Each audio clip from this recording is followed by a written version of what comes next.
She left to save her own life, but that left me in a house of Mm, horror. I started writing when my baby girl died. I went into I psychosis and I started living underneath an overpass with other unhoused people. And I was in a psychosis state and I was grieving and I was angry and I was hallucinating. My father drowned in the ocean and I pulled him out and resuscitated him and he lived, but he lost his memory. So then we were left with this docile, kind of sweet, soft, curious man who didn't remember what he'd done to us. I used to sit with him and stare at him like, "Are you still in there?" Like I didn't quite believe the mm. monster was gone. I'm sorry, I'm getting emotional because I understand that. You've been through so much. I cannot imagine having to survive again all this.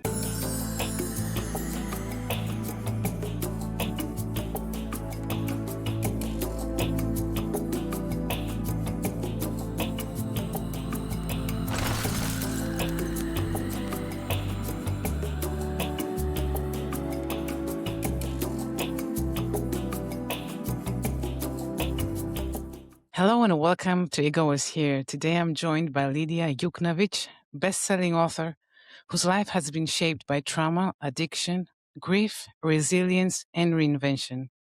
Through her work, she challenges us to question the stories we inherit, the identities we cling to, and the possibility of becoming something more. Hello, Lydia. Hello, Anna. I am so happy to be here.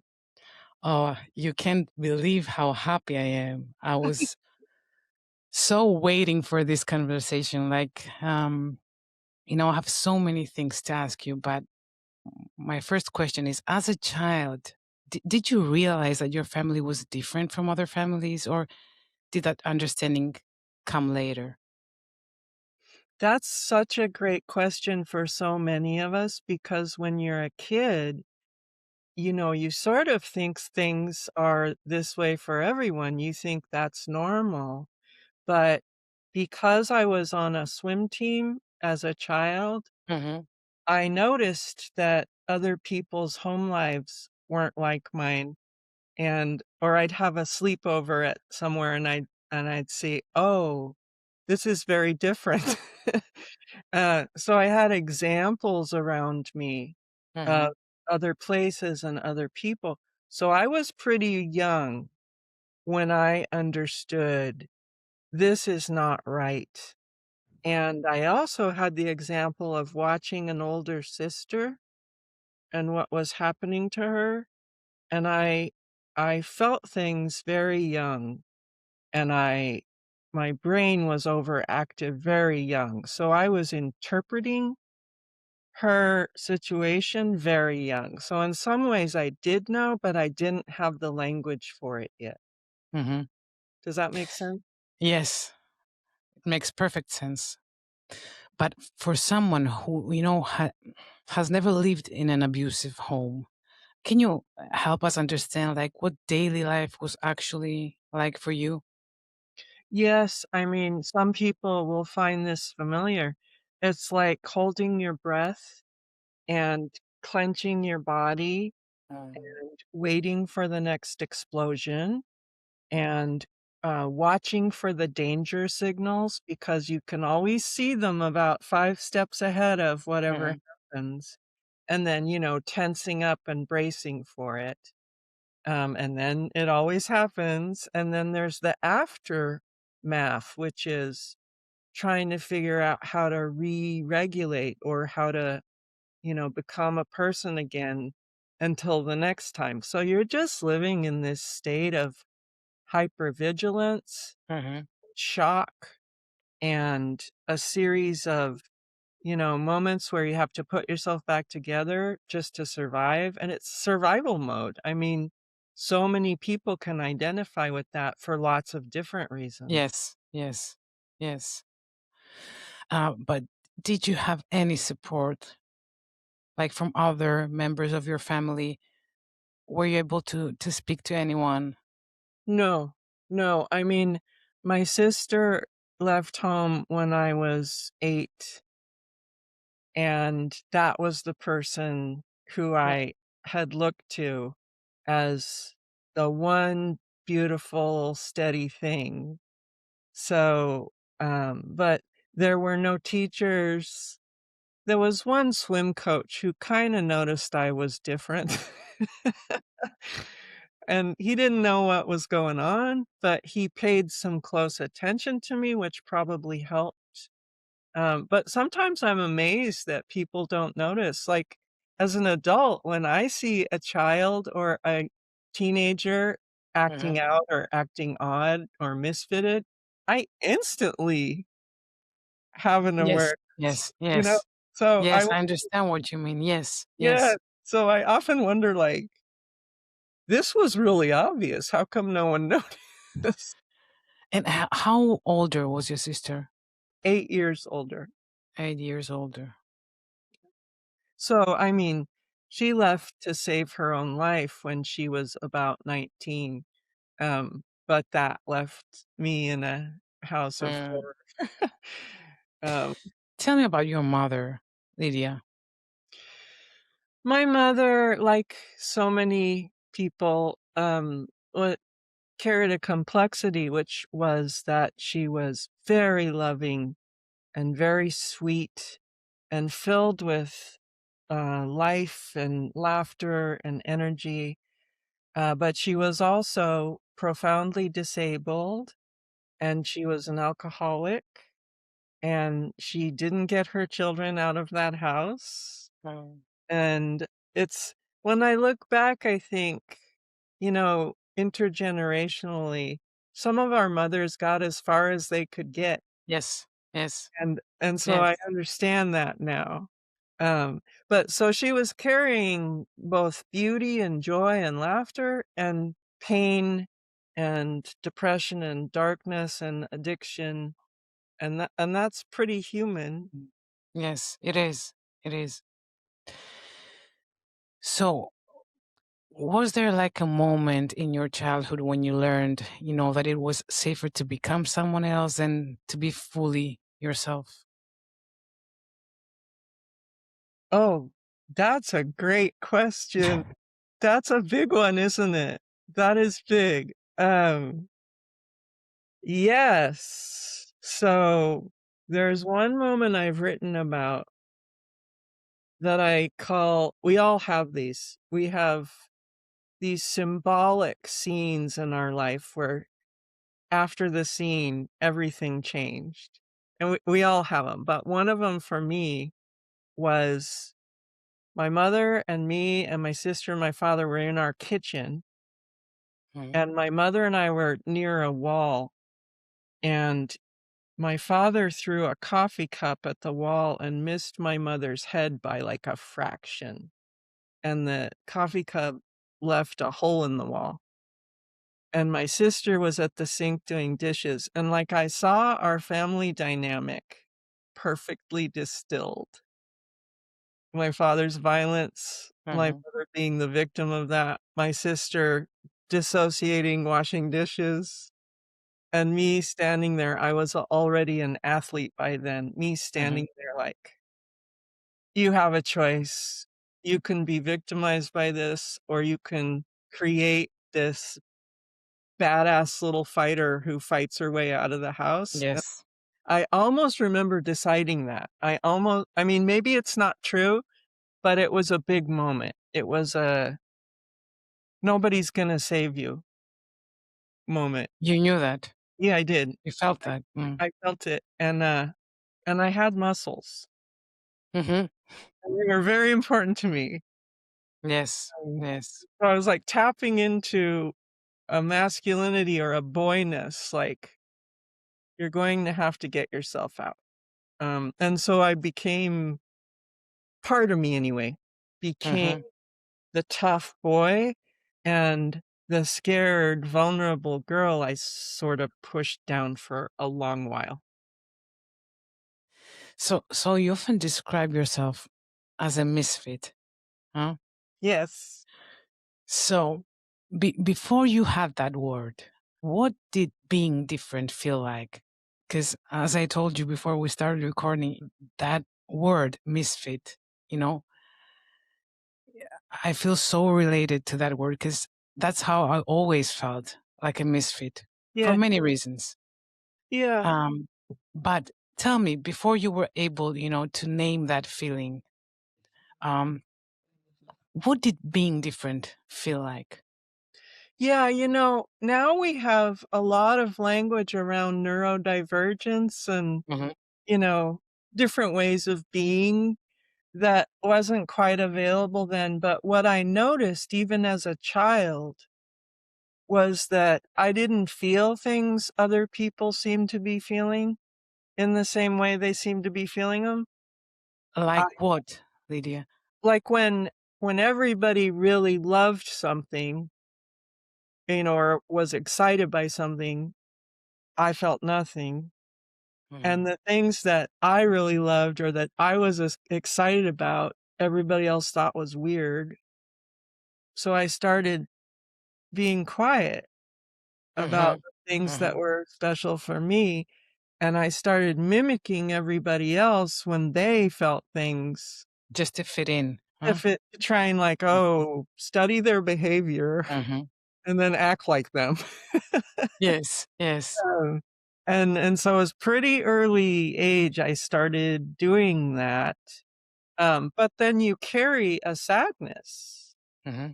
because we're not stupid. We know there's a giant gap between what Exactly. we're thinking and feeling and what we're watching everybody else thinking and feeling. And that gap never goes away. So you're Yes. having to deal with that schism. Um, Do you think misfits are born or created by their environments, as they grow up? I'm no longer sure. I mean, I lean toward thinking we're created by it, by our Hmm. experiences. Hmm. But lately I've been wondering about that because it just seems like I came out of the chute different.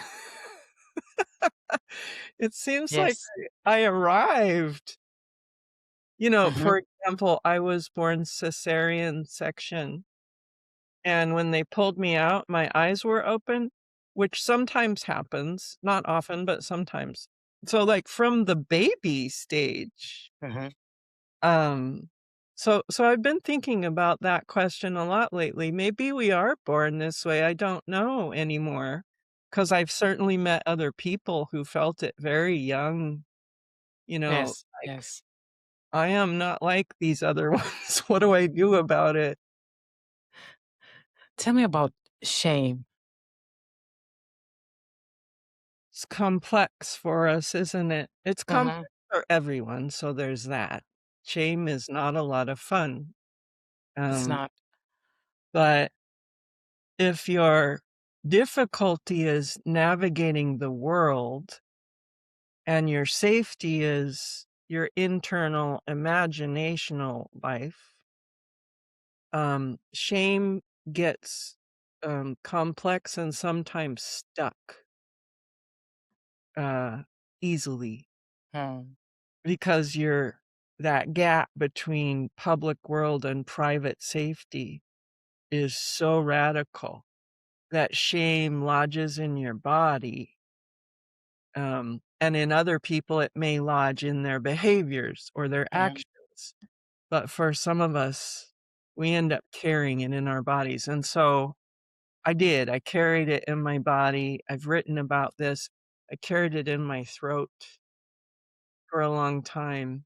I've located it at different times in my life, at different places in my body, which is sorta how I developed this writing practice and organization called corporeal writing, 'cause, I have noticed that some of us carry it too long and too hard, and we've gotta find modes to express this shame so that it doesn't eat us alive. Yes, because it can definitely eat your life. 100%. Yes. Yes. Yes. So tell me, when did addiction first enter your life? And at the same time, what was it giving you? Relief, Mm. I thought. That very classic. numbness Yes. and, Yes. a flood of release from difficult feelings. I just rewatched Trainspotting last night because it's Mm-hmm. an anniversary showing, and when I watch it, the very traumatic things that happen to the people in that movie, they move directly to heroin to flood their bodies with release from pain, and so, I think around the age of, well, at 16, I first experienced some drug use, but Mm-hmm. by 18, I was like, "This is the way to feel relief. This is the way to release." And I was all about it. I thought, um, suffering is bad. I hate it. And, Yes. what you don't see when you step into addiction is that there's another kind of bad. There are all kinds of ki you know, categories of terrible, but that relief and that release, I don't have any trouble at all understanding why people move toward that. But I also think addiction is intergenerational in my case and in many people. I think it traveled before me and Mm, through me, and I get to decide what the story does next. yes. And with addiction, when did you hit rock bottom? I've hit it more than once, and I definitely hit a rock bottom when my daughter died. She was born and died in the same moment.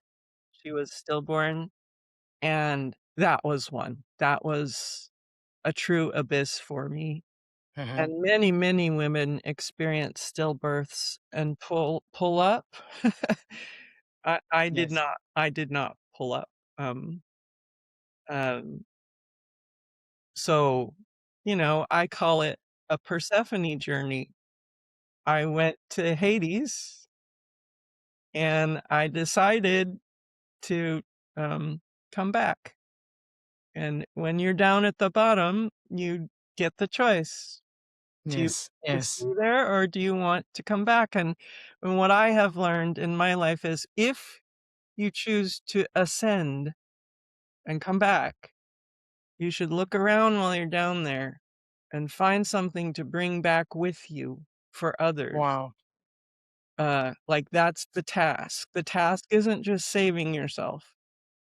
The task is what do I see around me that could help somebody else? So, And I, so what did you bring, I Lydia? the first time, the very first time, um, was probably when I was a teenager, and I literally saw a knife, Mm-hmm. and the knife was made of bone, um, and as even as a teenager, I was like, "I'm gonna need this knife. Somebody's gonna need help. I'm gonna need this knife." And so, like, in my imagination, I Mm-hmm. Mm-hmm. brought it back so I could help cut people loose from ropes that were pulling Yes. down. Yes. That was my first experience of it. So now I'm kind of a pro. I'm sure you are. I'm sure you are. But I want to take you back, like after winning, a major writing award, you were being offered opportunities that many writers, spend their entire lives chasing, Totally. but yet you couldn't accept them. So No. looking back now, do you think that was, fear, shame, self-protection, or something else? Yeah, that's a good one too. I do know it had a lot to do with shame.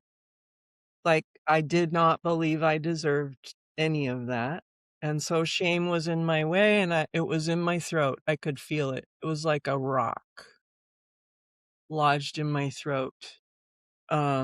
Probably some fear, for sure. Although I'm sort of relentlessly fearless, which is not necessarily a good thing. It can get you Oh, in it can get you into I a lot would definitely like to be fearless. Believe me, I think it's a good thing. of well, it's more like the things I fear, are like, I fear leaving my house every day because the world is so hard for me, but I don't fear standing on the edge of a cliff. So that's Mhm, complex, mhm. you know? Yes. So shame and fear, and I think the something else was if I'd said yes and accepted all that right then, um, I a story about who I was would be sort of placed upon me, and I wasn't ready. Like, I've looked back 100 times, and I wasn't ready. It would have sent me over an edge because I didn't know how to do it, and I wasn't ready, and I had some more healing to do, and, it would have turned out badly. Um, Do you think like success can be frightening when your identity has been shaped by struggle? Absolutely, profoundly. In fact, we don't know what to do with it, and it feels like trauma itself. It feels like, "What is this? I think it hurts." Uh, And, it does, because it's not familiar, right? no, no. And then, what you do with it also is a big deal. Um, like, do you turn it into ambition and go for that with everything you've got? Yeah. Or do you do something else with it? And this has been an important question for me my entire adult life. But I didn't ask you. I really wanted to ask you, when did you start writing? And how did it start? This answer is easy. I started writing when my baby girl died. I went into a little bit of psychosis. Well, I guess you can't go a little bit into I went into psychosis Cyprus. and I started living underneath an overpass with other unhoused people, and I was in a psychosis state, and I was grieving, and I was angry, and I was hallucinating. And I started writing in a notebook, little tiny scribbles, like, crazy person writing. Um, but I started writing like unstoppable, obsessively, relentlessly. And eventually I got into counseling and I got some medical help and I got myself back into college. And so I got some structures and some resources and some help. And I took a creative writing class. And it was already coming out of me, like it was coming out of my nose and my ears, but I never wanted to be a writer, so I didn't know what it was. I'm like, "What is this?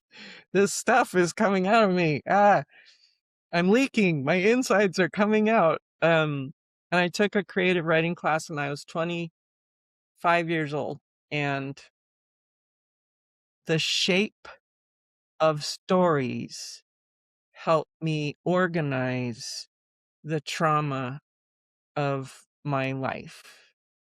And so they saved my life, which sounds cliche, but is very true for some It's of true. yeah. Yeah. Yeah. What do you think people misunderstand about grief? I think it's still very difficult for many people to understand that it can take a long time. In And America, a lot of ways, different ways that everyone expresses. yeah, yeah, The grief grief. Yeah. grief works its way through each of us completely differently than the Mhm, person next to you. mhm. It takes as long as it takes. It's a process, it doesn't have a perfect end product. Yes, yes, In yes, yes, America yes. in particular, America is so stupid. I'm sorry, it's a bad time. Well, it's always been a bad time. We just founded on wrong principles, but anyway, in America, we treat it like a consumer byproduct, like, Mhm. "Bad thing happened to you. Go get medicine. Fix it. 'Kay, you're done." This is asinine. This is Yes, not yes, even yes. human. It's subhuman. So that it's different on everybody. It comes out in thousands of different ways. It takes as long as it takes. And then the last one is, um, you both have to move through it completely alone, and you have to risk touching others, Mm, and that's hard. yeah, it is. So, you know, I'm just wondering, what was harder, surviving your father? Because, I want you to tell me the story, because eventually he lost his memory, right? Yeah. So, was it harder surviving the abuse or meeting the man he became later when his memory disappeared? That is such a smart question. That is so smart, Anna, because you hit a real fault line that surviving the abuse is terrible. It's the worst, as anyone who's experienced it knows. But the fact that he lost his memory about what he'd done to us, it disappeared, but he was still there. It's unbelievable. It's And he, unbelievable. I was shocked when I heard you say that. yeah, yeah. For listeners, my father drowned in the ocean, and I pulled him out and resuscitated him, and he lived, but he lost his memory. At And what age, Lydia? um, I was 24, um, and my sister was 8 years older than that. Mhm. And so he lived, but he lost his memory. So then we were left with this docile, kind of sweet, um, soft, curious man who didn't remember what he'd done to us, and we were supposed to take care of him. It, Um, it's really crazy. Like, and so your question is yes. huge because something happened in my brain, and I had to study, like, neurology and biochemistry privately in my own Mhm, home mhm. for about a decade just to wrap my mind around, well, where did it go? Yes, When yes. that happens, like, 'cause we're still here and we're carrying it in our bodies, where did it go? And I think that's the other part of how I became a writer is, that trauma too put like a seed in me of go keep asking that question. And when I go keep asking that question, stories come out. Mm, mm. So, did it change, your relationship with him when his memory disappeared? Yeah. Yeah. I mean, I used to sit with him and stare at him like, are you still in there? Like, I didn't quite believe the Mm, monster mm. was gone. Yes, So I remember yes. looking for it, like, I'm not buying this. But he was gone. And so I had a kind of relationship with him. I was responsible for getting him care. So we moved him from Florida to Oregon, and he was in an assisted living facility, and I would visit him, and we'd just sit and talk a little bit, you know, Mhm. but nothing very deep. And Yes. so until he died, that was just for me, that was just a period of, "You're gonna have to let this story go." And so then I experienced grief about that. Like, Mm, if you've been holding on to a story of abuse, yes, yes, surviving abuse, and you realize you have to set it down or release it, that's painful. it is. You speak about memory as something, fluid rather than fixed. Do you think, our identities are equally fluid? I do. Do you? Yes. Yeah, Yes. I do. I think that's why I'm all into the water thing. I think our identities are moving all the time and changing all the time, shape shifting. changing states like water does. Mm-hmm. I think our identities have whole shape-shifting ecosystems the way water does that change over time and pressure and Yes. erosion and weather. So the short answer is yes, I absolutely believe that. And um, I think we could be better people if we let go of the fixed identity myth. I think that's partly what's getting us into trouble with each other. And keeping us stuck at the Yeah. same time, right? So if memory changes, every time we tell a story, do we change as well? Like the story can change and we change as well. Well, So our past changes at the same time? I've been studying other people, like watching them, and I think for some of us, yes, the answer is yes, because we allow it, because we're open to that idea. But I'm noticing that some other kinds of people don't allow it, and they don't change, and they hold on to the old story, and they're scared, and Yeah, they're angry, and they don't wanna change. But for some of us, yes, I think when you change your orientation to your own memories and past and just stand in a different place. I'm not saying ignore what happened to you. I'm not saying that. of course not.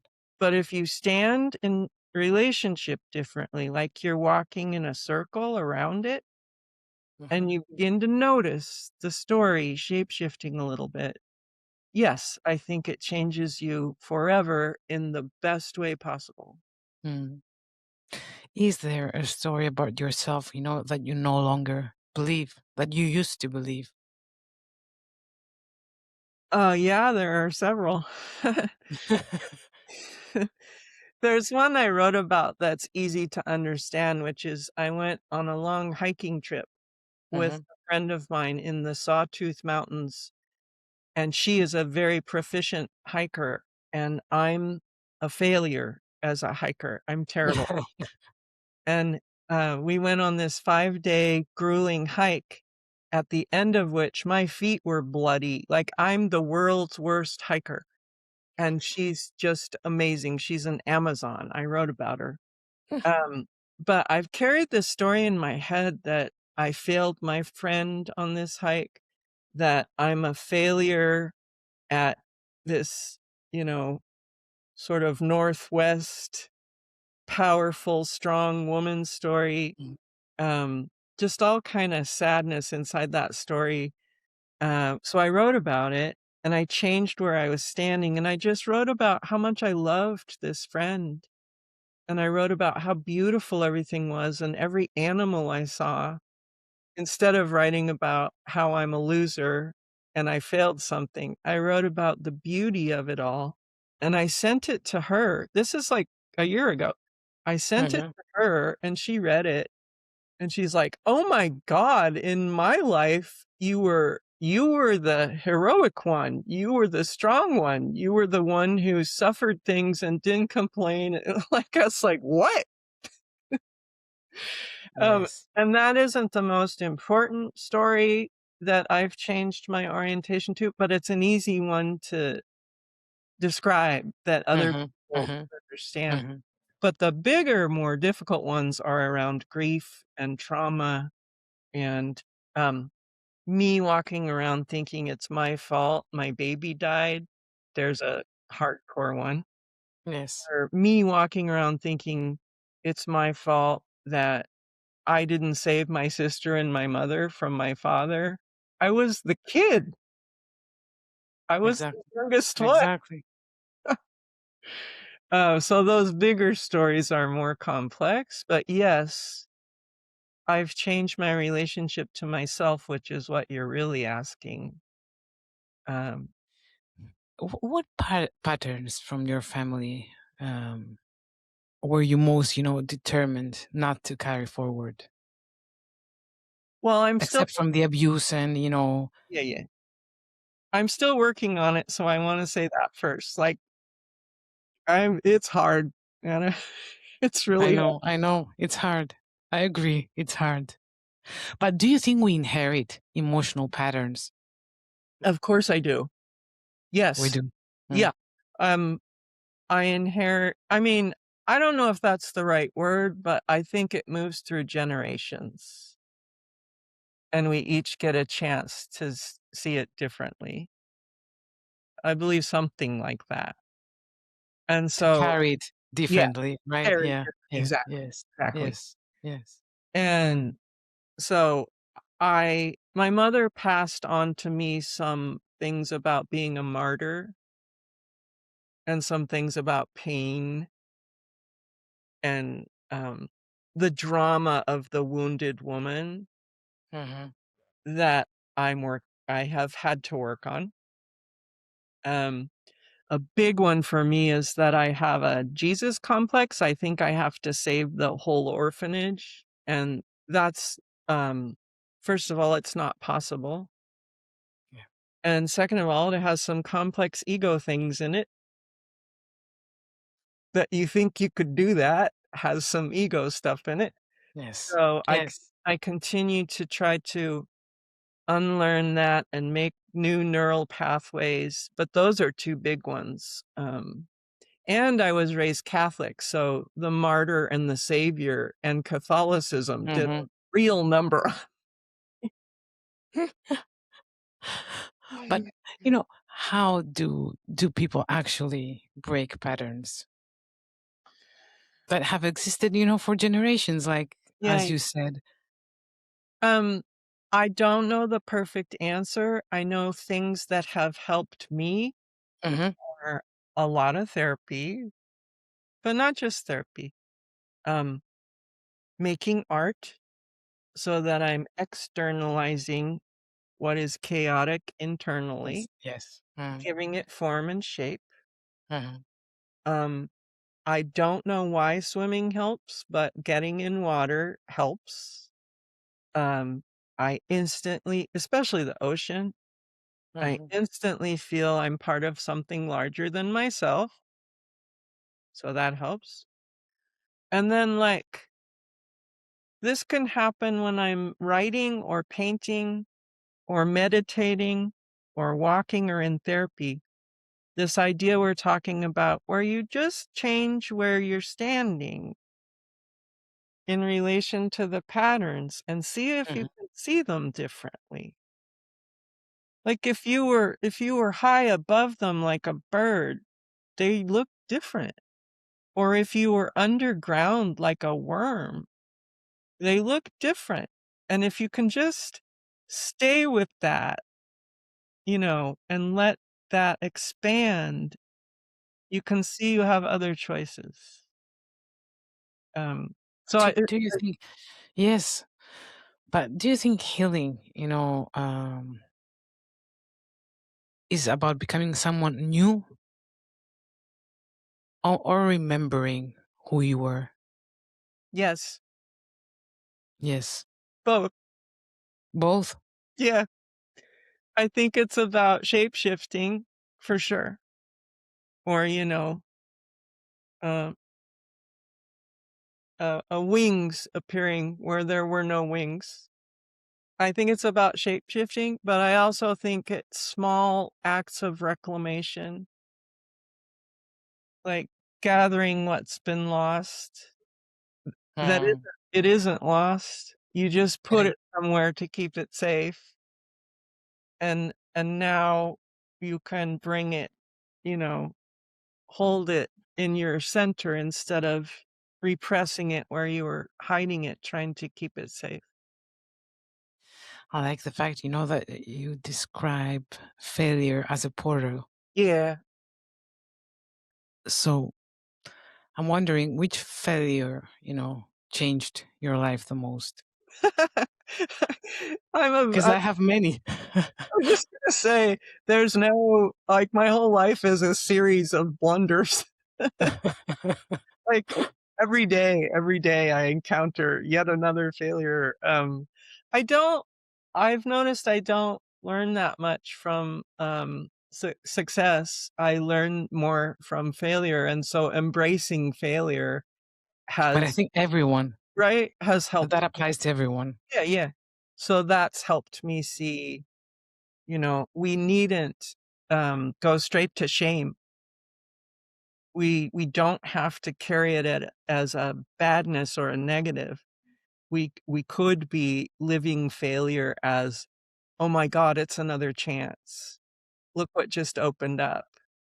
Do it Yes. again." Yes. Or Um, this is not the way. Yeah. There's yeah, another way. yeah, Yeah. yeah, Yeah. yeah. There's another door. Yeah. That's right, and, I mean, Anna, most of my life's been failure. I don't know if it looks like that from the outside, but I'm with you. It's every day, it's every year, I just don't feel bad about them anymore. Mhm. Mm. Well, but why do you think, some people, walk through those portals while others remain stuck in them? I think some of it's fear, right? It's scary. Some of it's fear or, you know, um, well, I mean, it's a life death edge too.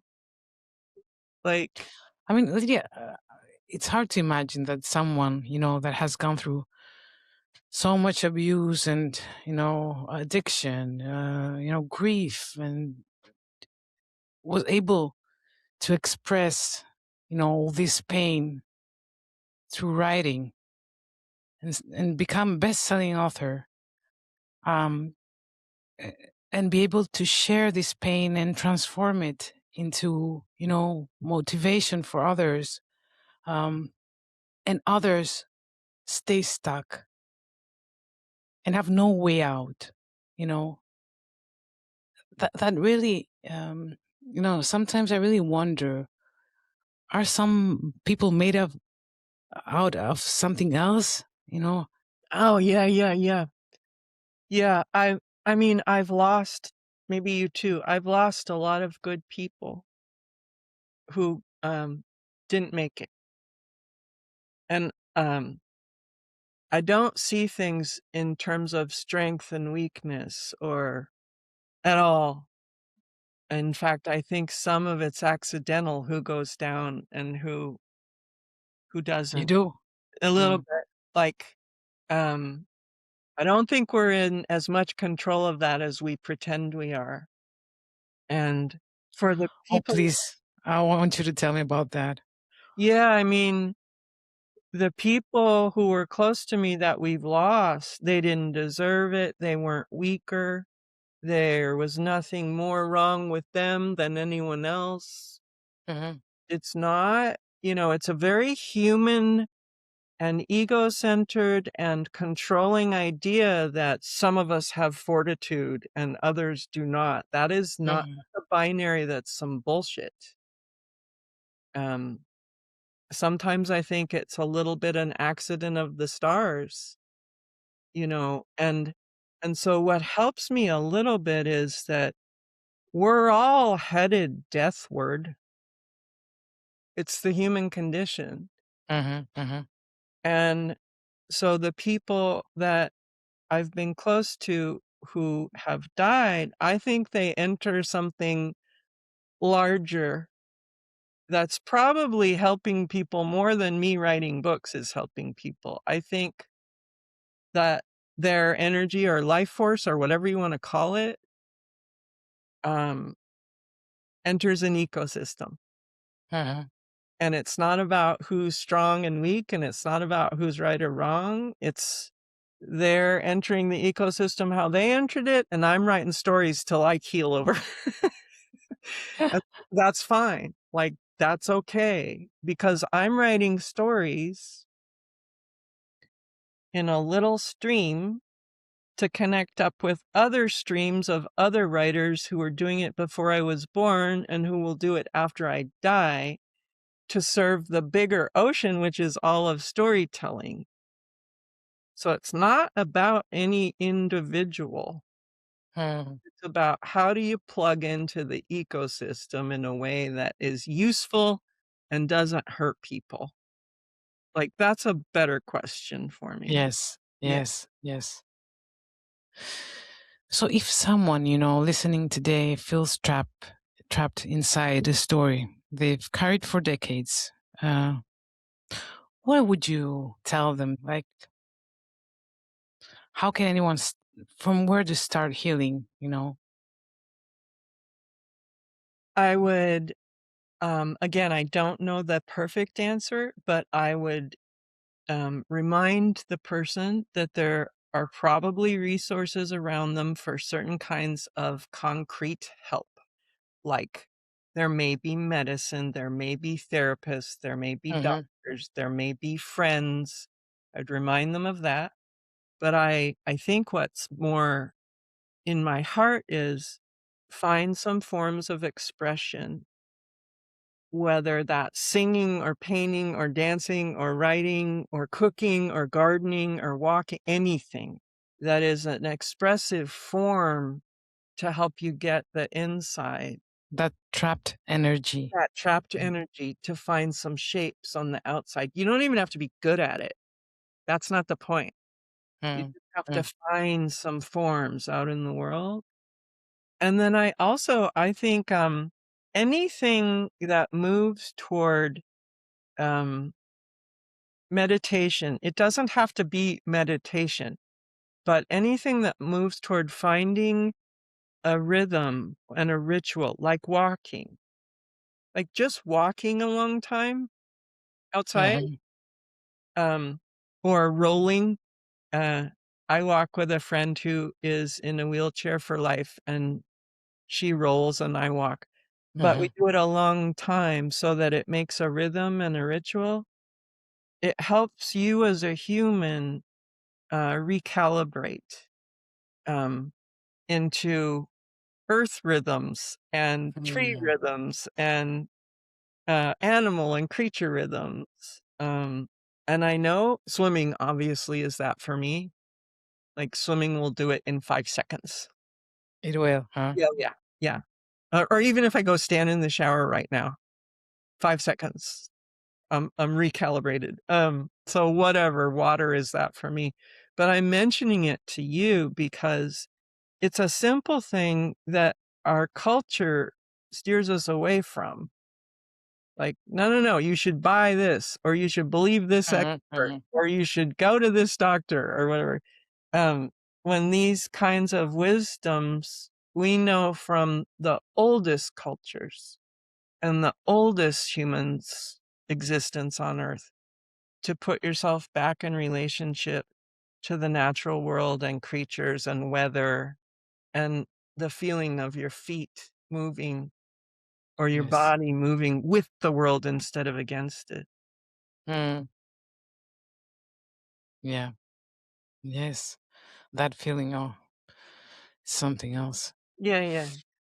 Lydia, tell me, looking back now, do you think you were able to forgive, if I can say that word, your father and your mother for This the is everything that happened to you? this is not a popular answer, and I understand that. No. Um, I was hoping you would say no, not yeah, because, you know, I mean, uh, no, no, I don't forgive them. I because, don't sometimes, I listen to, let's say, healers and psychologists and whatever saying, you have to forgive in order to move on, to move forward. But I do not believe that. I don't believe it either, and I hear the same thing you do, of course, all the time. I've been told my whole life. But what's tricky for me is that, um, the forgiveness is very tethered to ideas about Christianity and other kinds of religions and, patriarchy.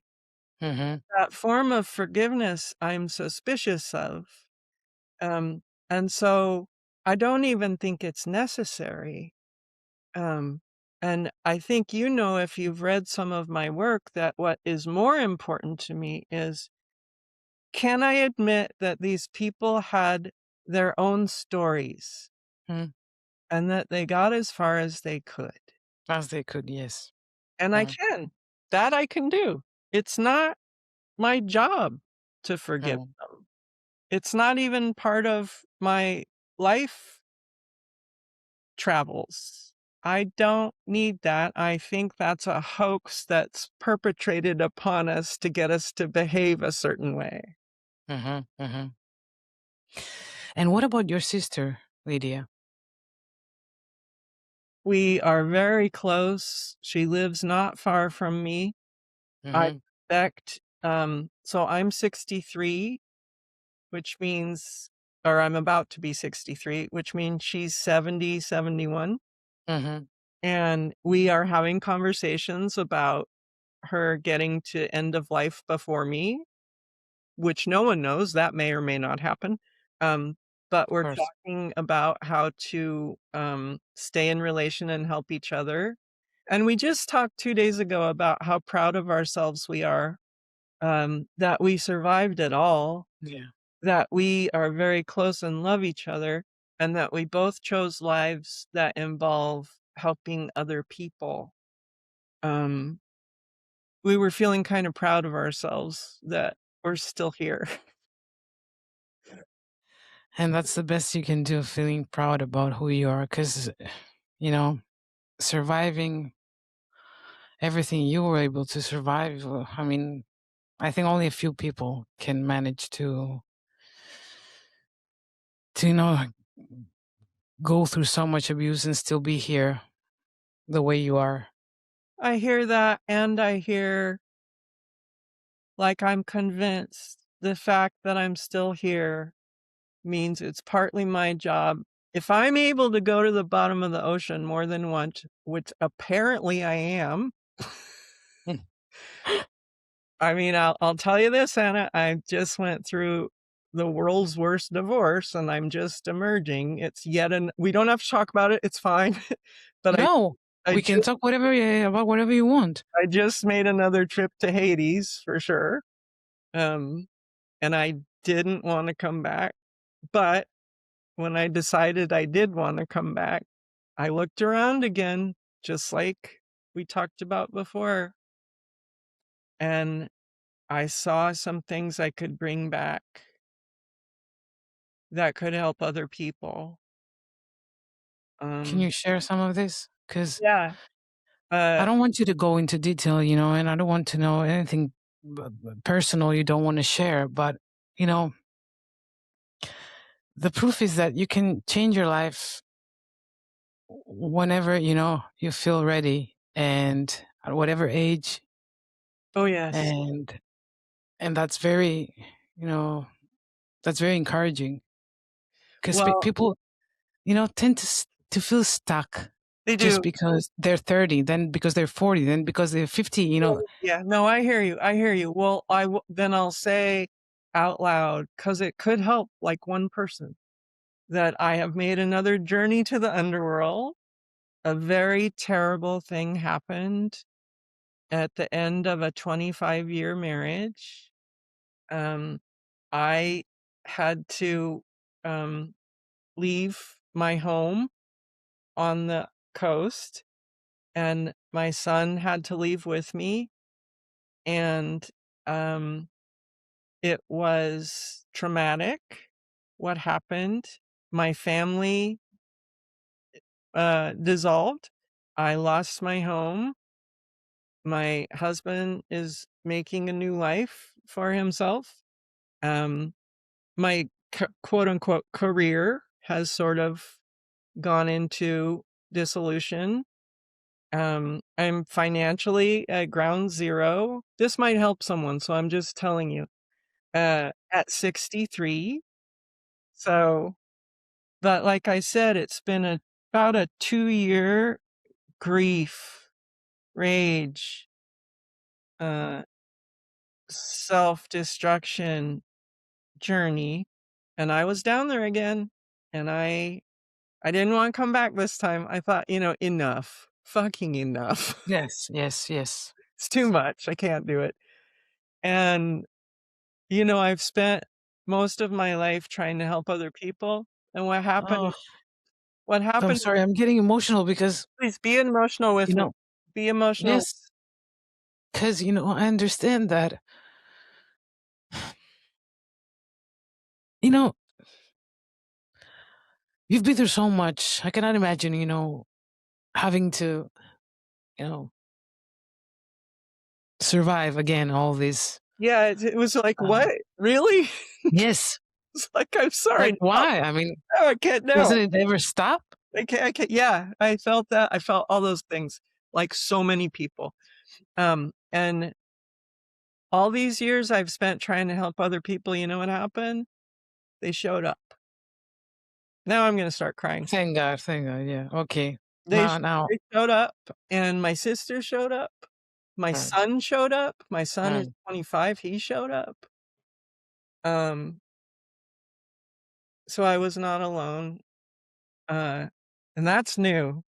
I'm a solo processor. I'm like, "Get away from me. I don't need anything. I don't need any help. yes. I got Yes. this." I'm sure you are. Yeah, um, and they're again, the reasons to come back aren't just for me,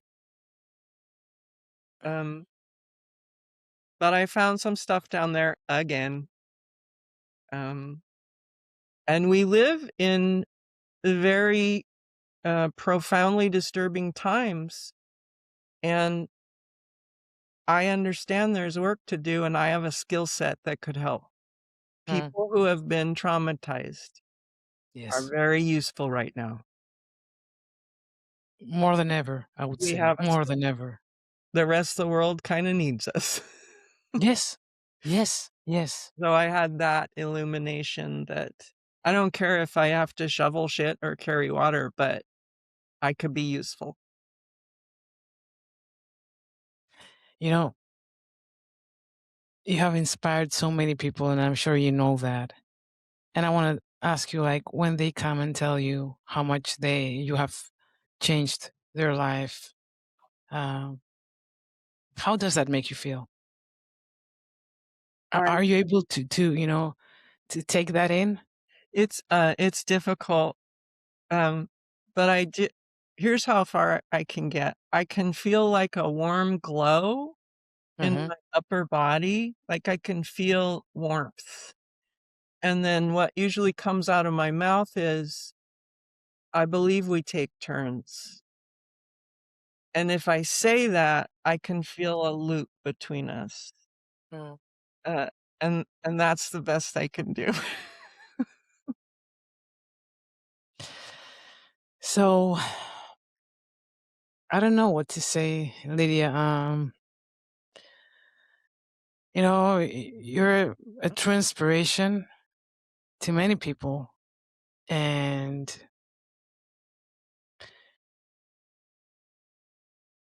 I really want to ask you, for my last question, I was thinking, of asking you, like, what would you like your legacy to be? Not as a writer, but as a human being. But I think you've already answered that. Yeah, I Um, don't believe in legacies. I believe in, um, becoming part of the ecosystem, um, like more like like particles. returning to source. Yes. Yes. Yes, that. And also, and I have to tell you, it's been entirely moving to spend this time right now with you. I am incredibly moved to be with you. I'm sorry, And Lydia. we're both Forgive me. crying. I'm usually this never happens to me, but uh, uh you know, uh, as I told you before we started recording, um, fuck it, I'm not gonna wipe my tears. No, I I'm love gonna use my hands. them. Um, it's our podcast. We can do whatever we want. But you know that word you used, misfit. It's um, when I heard that word, it felt really weird because in a way I felt weird, in a bad way, But then that weird feeling turned into a soothing energy. Yep. It's like finding your identity inside a word, Yeah. feeling so like you're such a misfit, but at the same time, like you totally belong. You Y- know, Yeah. Yeah. That's I don't know how to explain it because right now I'm struggling with my English and my tears, but uh, I think you understand what I mean. I understand entirely, and your language and your tears are partly what's making it beautiful and eloquent, and I understood every word you said. I understood all of it. And I know it's not some magical perfect word, but it made a small bridge for some of us, Yes, uh, yes, where we can hold hands. I understand you entirely. me too, me too. The tears are part of it. So I I want to thank you from the bottom of my heart. It was truly an honor, and I really mean that. Um, and we have to do another episode for sure, where I'm not going to be crying, Yeah, we're gonna cry. because we have a lot more things to discuss. You know, I want to ask you. I have so much more things to ask you. I would be Um, happy to talk to you anywhere, anytime. I would love to cross your path someday. oh yeah, definitely, definitely. It's been a true joy. So Lydia, again, thank you so much. My pleasure. And to all of you out there, as we always say, ego is here, you are here, and that's enough.